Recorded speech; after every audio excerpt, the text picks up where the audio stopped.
ఈ రాష్ట్రంలో ఉన్నటువంటి ప్రతి ఉద్యోగి, ప్రతి ఉపాధ్యాయుడు, ప్రతి కాంట్రాక్ట్ ఉద్యోగి, ప్రతి అవుట్సోర్సింగ్ ఉద్యోగి, ప్రతి గ్రామ వార్డు సచివాలయ ఉద్యోగి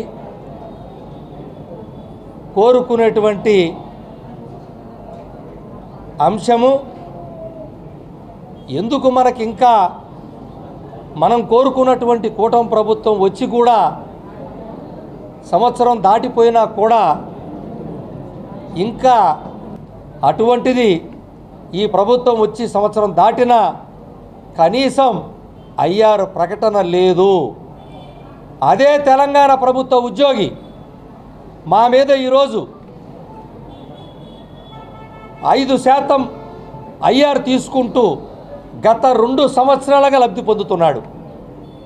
కానీ మాకింతవరకు ఐఆర్ డిక్లేర్ చేయలేదు.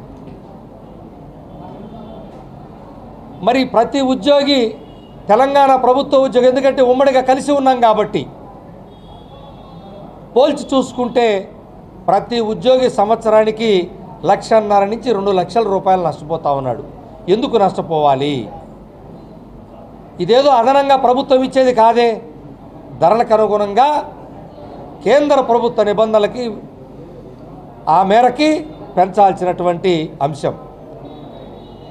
అదేవిధంగా మా బకాయిలు 1000 కోట్లు పెండింగ్ ఉన్నాయని గౌరవ ముఖ్యమంత్రి గారే, గౌరవ ఆర్థిక శాఖ మంత్రులే స్వయంగా అసెంబ్లీలో సుమారు 25,000 కోట్ల పైన ఉన్నాయని చెప్పన్నారు. దాని గురించి చర్చ లేదు. అదేవిధంగా డిఏ అరియర్సు